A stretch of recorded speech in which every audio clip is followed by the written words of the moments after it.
मित्रों, मैं आशुतोष देवलिया संपूर्णानंद आपको साधना और जीवन में आगे बढ़ने में मदद करता हूँ।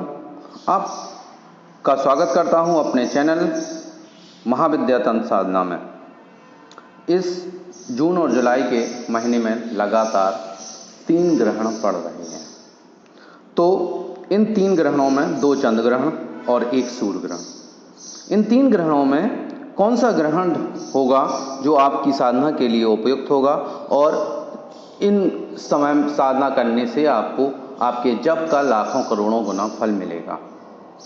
सभी ग्रहण जो हैं उपयुक्त नहीं होते हैं साधना के लिए और ना ही उसमें साधना का लाभ मिलता है। आजकल ये ट्रेंड बन गया है कि ग्रहण पड़ रहा है तो उस दिन साधना लोग बाग देने लगते हैं और साधना लोग बाग करने लगते हैं, जबकि ऐसा नहीं है। पहला ग्रहण पड़ रहा है 5 जून को, जो चंद्र ग्रहण है। रात 11:16 से रात 2:32 तक रहेगा। इसमें ग्रहण में चंद्रमा वृश्चिक राशि में होगा। ये यूरोप, अफ्रीका, दक्षिण अफ्रीका, दक्षिण अमेरिका यहाँ पर दृश्य होगा। भारत में ये ग्रहण दृश्य नहीं है।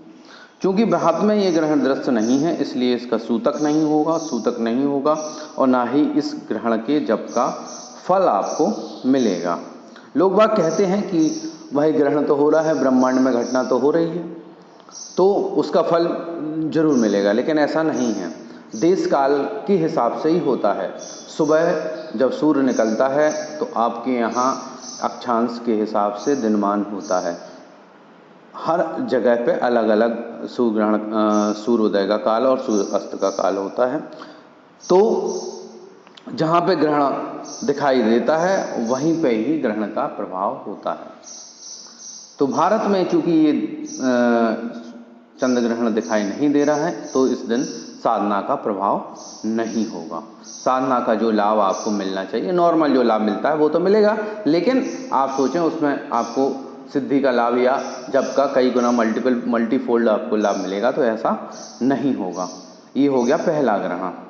दूसरा ग्रहण है 21 जून को, जो सूर्य ग्रहण होगा और 9:15 से 3:03 तक 5 घंटे 48 मिनट का बड़ा टाइम है।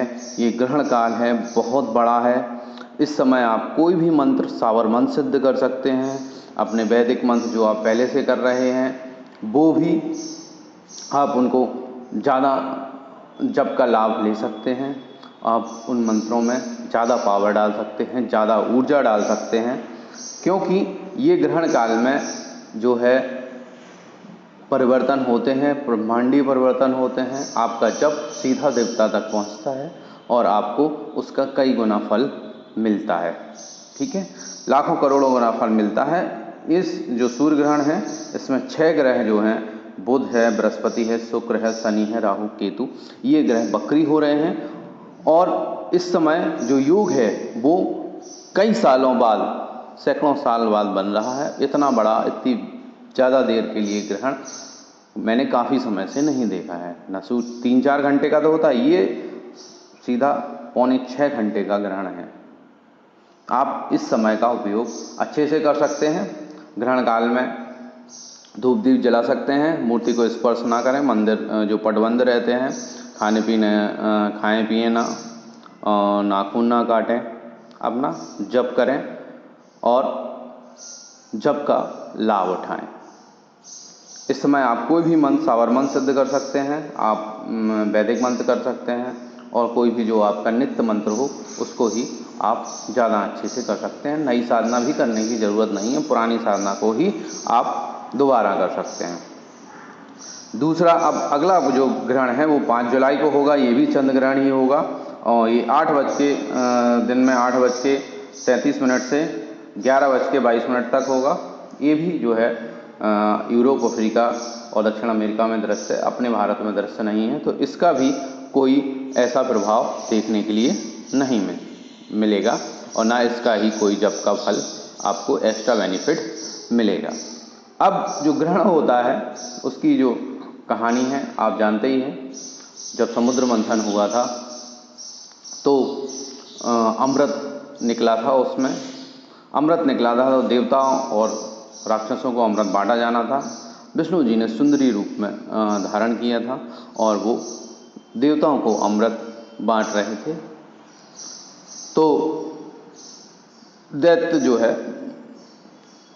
देवताओं की लाइन में छुप के बैठ जाता है और अमृत का पान कर लेता है। विष्णु जी को बाद में जो है सूर्य और चंद्रमा बता देते हैं कि ये दैत्य जो है अमृत का पान कर रहा है। तो विष्णु जी अपने सुदर्शन चक्र से उसका गला काट देते हैं। तो वो दैत्य जो है दो भागों में बढ़ जाता है। जो सिर वाला भाग होता है वो होता है राहु और जो धड़ वाला भाग होता है वो होता है केतु। तो ये दोनों छाया ग्रह हो जाते हैं और छाया ग्रह के रूप में सूर्य और चंद्र को ग्रहण लगाने का काम करते हैं। सूर्य को ग्रहण राहु लगाता है और चंद्र को ग्रहण जो है वो केतु लगाता है। अगर वैज्ञानिक रूप से देखें तो जब चंद्र ग्रहण होता है तो सूर्य और चंद्रमा के बीच में पृथ्वी आ जाती है।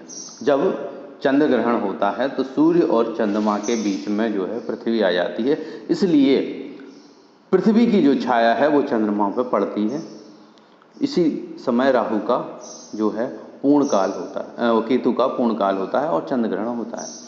जब सूर्य ग्रहण होता है तो क्या होता है, सूर्य और पृथ्वी के बीच में चंद्रमा आ जाता है, जिससे क्या होता है जो पृथ्वी से है सूर्य दिखाई नहीं देता है और चंद्रमा के बीच में आ जाने के कारण ग्रहण पड़ता है।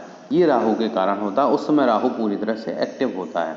आप चाहे उसको वैज्ञानिक माने और चाहे आप उस पौराणिक कहानी को माने, कहानियों के अंदर जो है बहुत सारी छिपे हुए गूढ़ रहस्य होते हैं। जैसे कहानी बताई गई है वैसा तो वैज्ञानिक रूप से नहीं है, लेकिन उसमें कुछ ब्रह्मांडीय चीज़ें छुपी हुई होती हैं।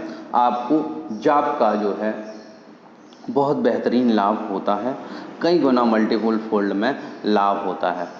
कुंडली में भी राहु केतु ग्रह जो हैं इफेक्टिव रहते हैं बहुत ज़्यादा। और इस समय जो है चंद्र ग्रहण के समय जिसकी कुंडली में चंद्र ग्रहण हो वो चंद्रमा का दान कर सकता है, और जिसकी कुंडली में सूर्य ग्रहण हो तो वो भी सूर्य ग्रहण के समय सूर्य की चीज़ों को पानी में बहा सकता है या दान कर सकता है। तो इन दोनों उपायों से क्या होता है, कुंडली में उपस्थित सूर्य और चंद्र ग्रहण कब होता है कुंडली में, जब राहु जो है जो सूर्य के साथ आ जाए और केतु जो है चंद्रमा के साथ आ जाए तो कुंडली में ग्रहण योग बन जाता है। तो उस ग्रहण योग का निवारण भी इस समय आप कर सकते हैं और आप अपने जीवन को अच्छा बना सकते हैं। मेन जो है मेरा तो साधनात्मक दृष्टि से रहता है। तो साधनात्मक दृष्टि से आप जो भी कर रहे हैं, आप अगर अष्टोत्तर सतनाम कर रहे हैं तो वो ही आप करें और ज़्यादा मात्रा में करें। आप जिस मंत्र से दीक्षित हैं, एकाक्षरी से दीक्षित हैं तो एकाक्षरी करिए, बहुत ज़्यादा मात्रा में करिए। नई साधना शुरू करने की ऐसी कोई विशेष ज़रूरत नहीं है। हाँ, आपको गुरुमुख से अगर कोई सावर मंत्र नया मिला हुआ है तो आप उस समय उसको सिद्ध कर सकते हैं।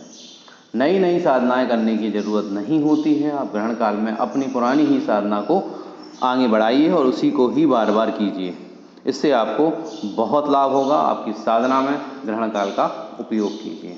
ठीक है, सूर्य ग्रहण जो है पौने 6 घंटे का बहुत ही उत्तम टाइम, और ऐसा समय आपको दोबारा नहीं आएगा जीवन काल में जब 6 ग्रह बकरी हो रहे हों और जो है सूर्य ग्रहण कितनी देर के लिए हो रहा हो। बेस्ट समय है, आप इस समय साधना का लाभ उठाइए, अपने जीवन को संवारिए और साधना में आगे बढ़िए। धन्यवाद। अगर मेरी बात अच्छी लगी हो तो लाइक कीजिए, कमेंट कीजिए, शेयर कीजिए। कमेंट जरूर कीजिएगा और शेयर जरूर कीजिएगा। धन्यवाद।